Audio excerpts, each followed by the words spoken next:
Este contenido llega a ustedes gracias a Grupo JL, Salud y Bienestar, propósito que nos mueve. @grupojl.be. Y la tarde de hoy nos acompaña nuevamente, acá en cabina, Ellen Pérez. Ella es licenciada en Psicología, en Desarrollo Humano y, bueno, por supuesto, especialista que ya nos ha acompañado en varias oportunidades a desarrollar temas muy interesantes en el ámbito de la psicología familiar, psicología infantil. Y la tarde de hoy vamos a estar hablando sobre consecuencias de etiquetar a los niños con altas capacidades. Bienvenida a Marcando la Pauta nuevamente. ¿Cómo estás, Ellen? Muchas gracias, Susana. De verdad, gracias por la invitación y, bueno, un placer de estar nuevamente con ustedes. Igualmente, un placer y, bueno, súper contenta de seguir llevándole a nuestra audiencia información de valor para poder aplicarla oportunamente en sus hogares, en sus familias, con sus hijos. Y nos gustaría saber un poco de qué se trata esto de niños de altas capacidades. Bueno, cuando se menciona esto, tiene que ver con el perfil que arroja el niño en algún área del desarrollo, principalmente en el área cognitiva o intelectual, donde muestra, obviamente, habilidades y capacidades superiores al promedio, a lo que un niño regularmente haría. Este niño sobresale en, ya sea, por ejemplo, en el aprendizaje de ciertos contenidos o en las habilidades artísticas o en las habilidades en cualquier área. O sea, la potencialidad de este niño suele ir por encima de lo que por lo general los niños lograrían, según su edad, algunos requerimientos o algunas capacidades. Pues. Como padres, ¿cómo podríamos reconocer, digamos, esos rasgos, ¿no?, de niños de altas capacidades, más aún cuando probablemente tenemos solo un niño en casa? Hay familias que tienen muchos niños, hermanos, entre otros, pero hay otros casos donde solamente hay un niño en casa y no tenemos un punto de comparación. ¿Qué rasgos o de repente qué acciones nos pueden demostrar que hay algo que va como que por encima de lo esperado de acuerdo a la edad? Por lo general es la velocidad en la que el niño aprende. Suele ser mucho más rápido. Sí, por ejemplo, el proceso de la lectoescritura. Entonces, quizás el niño, mucho antes de lo requerido, ya sabe las letras, ya empieza a reconocer sílabas. Entonces, de repente ya, sin que nadie le haya enseñado formalmente, el niño ya consolidó el hecho de saber leer. O, por ejemplo, sin manejar ninguna técnica específica, ya el niño tiene habilidades artísticas sobresalientes. O sea, el niño puede replicar dibujos en el caso de lo creativo, ¿no? O es un niño con capacidad para crear, por ejemplo, con los legos, que tú dices, wow, para su edad, o un rompecabezas. Entonces, desde muy pequeños realmente se empieza a notar que este niño destaca en relación a lo que otros niños hacen.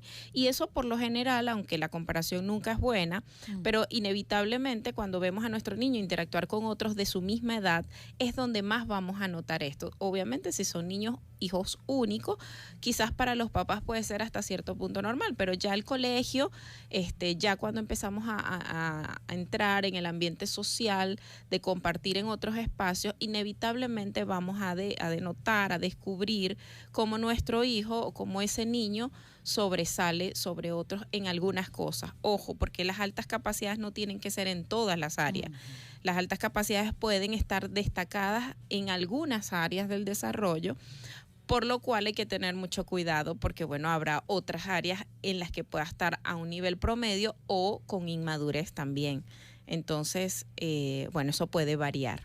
Como padres, ¿cómo deberíamos estar pendientes entonces de nuestros niños con altas capacidades? ¿Cómo educarlo de la manera adecuada? Porque también estas altas capacidades podrían darnos a entender que existe la posibilidad de aburrimiento quizá en un nivel escolar o de repente en una actividad específica dedicada a un niño de tal edad, pero esta persona no se siente quizá como atraído de la misma manera que el resto de los niños. Ciertamente, si para estos niños se les hace muy fácil el logro de ciertas tareas, de ciertas actividades o de ciertos objetivos que ya él los tiene consolidados en comparación con otros, ese punto que tú mencionas del aburrimiento o de la falta de interés y de motivación puede aparecer.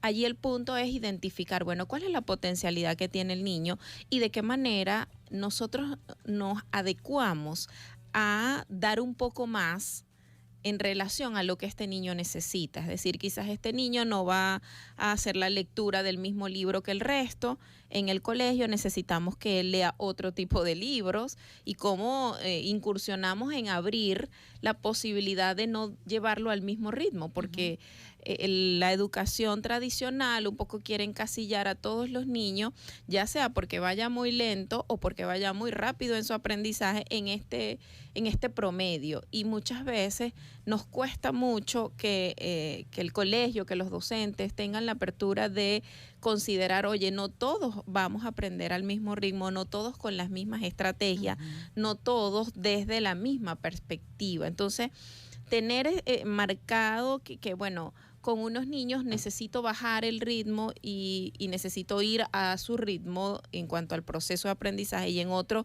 oye, me lleva una morena en relación al resto, y cómo no frenarlo tampoco, porque es su capacidad, obviamente, implica la visión flexible de, bueno, cómo adecuamos los recursos y las estrategias para que cada niño pueda ir aprovechándola, entendiendo que la potencialidad es algo que debemos identificar como un elemento individual, o sea, en lo que yo soy bueno, en lo que yo puedo destacar, en lo que de alguna manera yo pudiera desarrollar aún más, va a depender de ese perfil individual que yo tenga sobre el desarrollo, pues.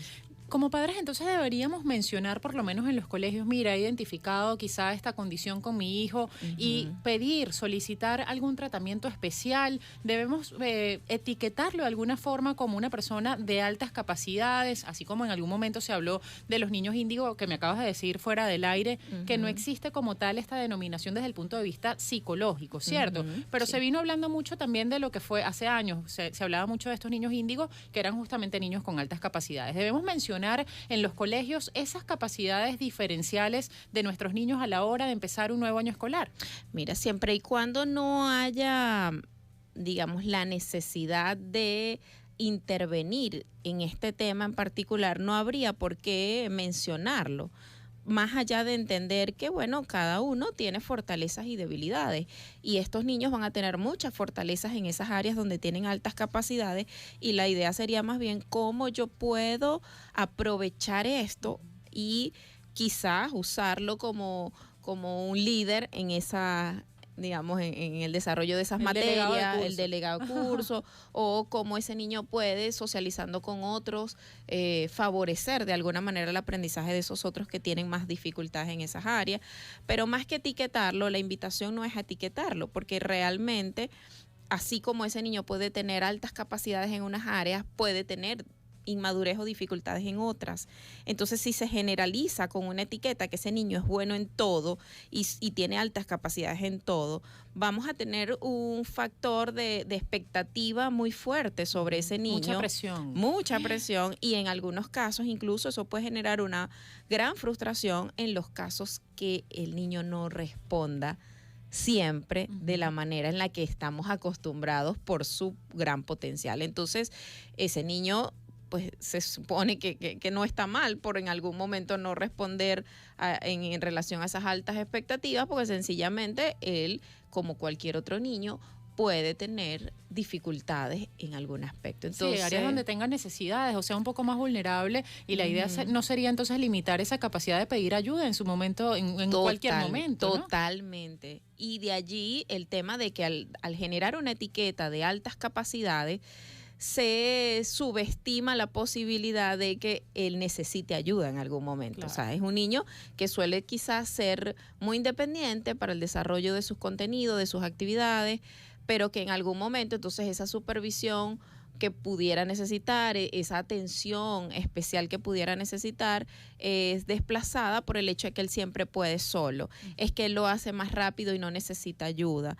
Y la verdad es que en muchos casos, a nivel de la consulta, me consigo con que niños con un perfil cognitivo muy alto, por lo general a nivel emocional, hay algunas cosas que sí necesitan ese acompañamiento, que necesitan incluso de procesos, digamos, de trabajar con ese niño o intervenir terapéuticamente ese niño, el manejo de las emociones y otras áreas que no necesariamente son sustituidas por el hecho de tener altas capacidades cognitivas. Hemos visto también esto de las altas capacidades a nivel deportivo, ¿no? En muchos niños, y también de alguna forma, como bien lo estás diciendo, hay cierta inmadurez en otras áreas. Como padres, ¿cómo podemos abordar y qué tanto debemos exigir? Porque también a veces, por lo menos lo vivo yo con mi niño pequeño que juega fútbol, ¿no? Y vemos a veces en ese espacio de espera donde los padres están en todo momento como exigiendo un gol, exigiendo ganar. ¿Cómo manejar la pérdida en ese caso?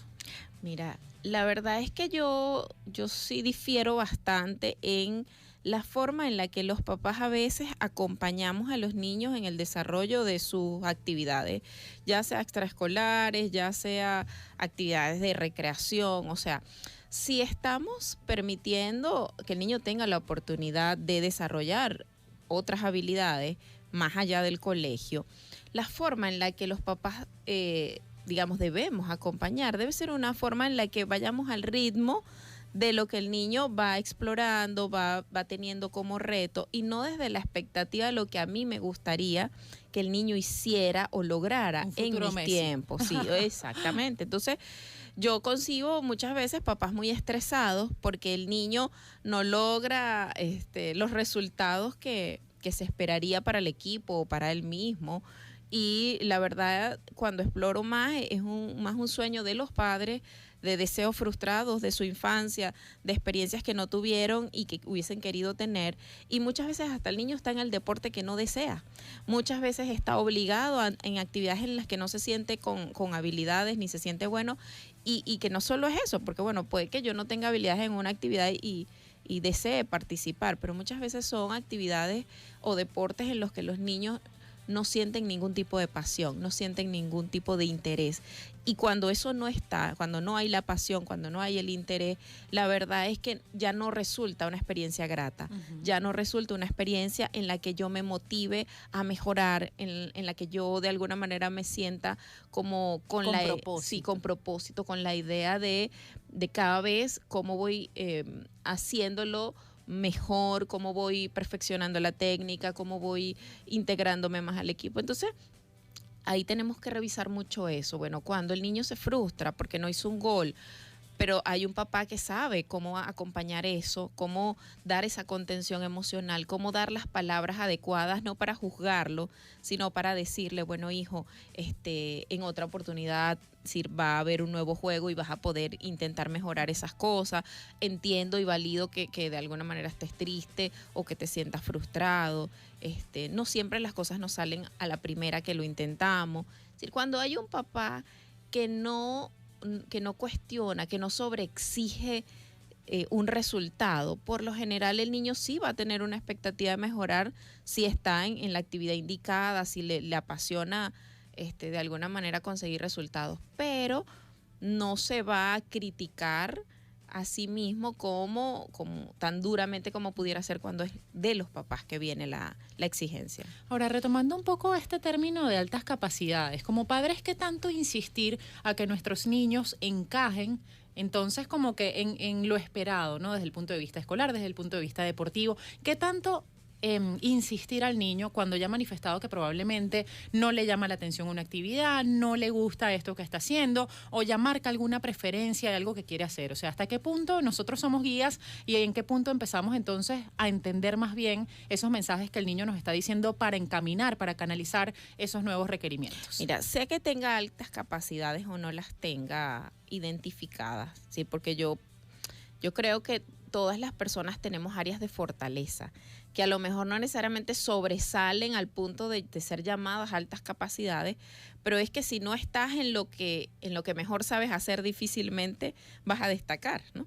Es decir, más allá del tema de las altas capacidades, dones y talentos, ¿no? Exactamente, o sea, si me pones a hacer deporte, la verdad es que yo probablemente llegue de última si es una carrera, si es un maratón. No es lo mío. No es lo mío, pero si quizás me pones en un debate en el área de la psicología es otra cosa, ¿no? O si me pones en la parte más teórica, pues me muevo en otro sentido.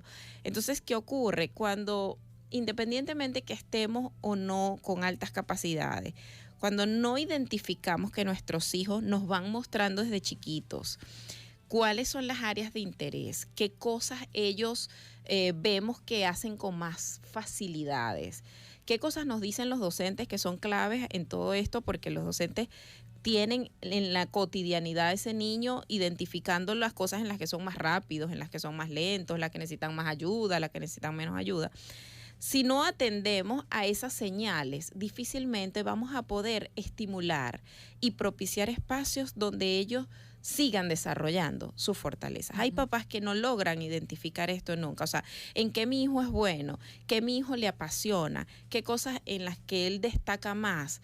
Si eso yo no lo sé, yo no voy a poder favorecer el que tenga experiencias, porque no es que nos tenemos que de alguna manera de una vez dejar guiar, que es nada más lo que diga el niño. Nosotros, hay niños que pueden no proponer participar en algunas actividades, sino que viene más de iniciativa de los padres.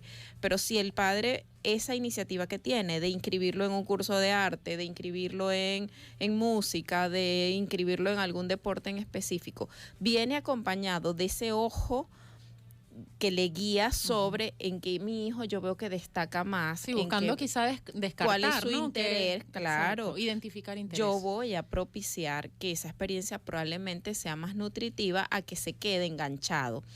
Si de alguna manera mi hijo, yo la actividad en la que los meto son cosas que a mí me gustan, pero que no le gustan a él, probablemente el niño desmotivado no va a querer persistir en el tiempo, va a ser algo que no conecte emocionalmente, y sabemos que mucho de lo que mueve al ser humano tiene que ver con la motivación intrínseca, es decir, con lo que me inspire y me apasione algo para poder de alguna manera quedarme atrapado allí.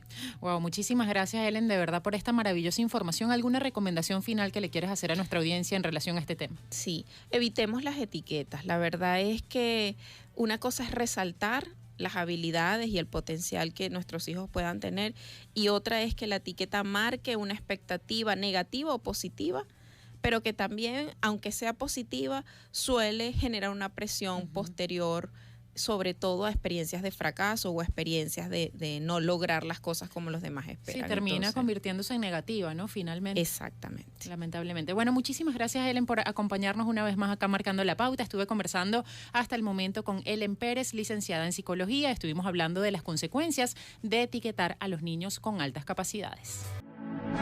Este contenido llega a ustedes gracias a Grupo JL, Salud y Bienestar, propósito que nos mueve. @grupojl.be